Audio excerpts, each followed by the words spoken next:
Hello，大家好。屋企人話今晚想食炸雞翼，我身為organic媽媽，梗係盡量諗一啲又健康又可以滿足到佢哋口味嘅煮法啦。咁就整一個榛子穀物脆雞翼啦。今次我揀咗無激素嘅雞中翼，我今日會整8隻。跟住就係呢個餸嘅靈魂，榛子穀物脆片。佢本身呢就已經甜甜地噶啦。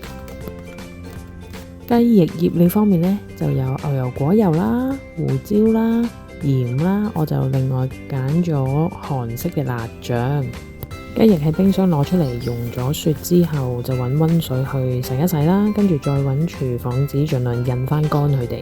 如果想啲醃料入味啲呢，其實可以考慮喺雞翼嘅底面呢界幾刀，跟住開始醃雞翼，落油啦、胡椒粉啦、鹽啦。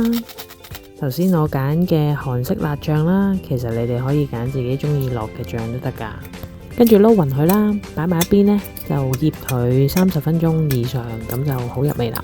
如果有時間呢，前一晚整定醃過嘢擺喺雪櫃，更加好。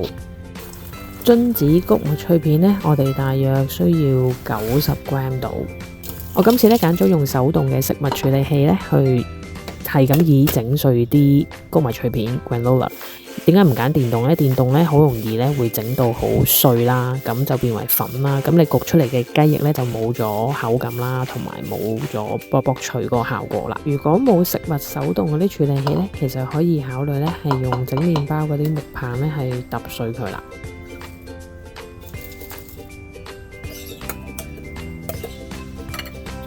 可以攞翻頭先醃雞翼嘅醬汁呢，打兩隻蛋落去呢，整我哋嘅蛋漿啦。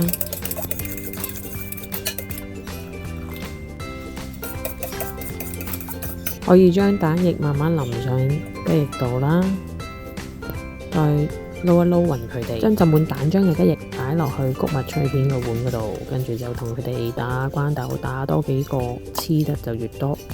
剩翻嗰啲穀物碎片呢，其實可以唔使浪費嘅，攞翻頭先啲蛋漿呢，撈勻佢，再淋翻上雞翼面。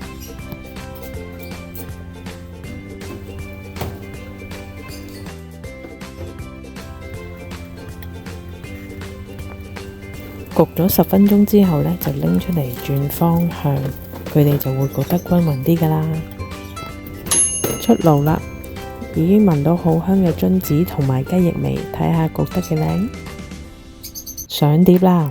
我加埋我自己好鍾意食嘅芒果甜酸醬，食落去酸酸甜甜，好味。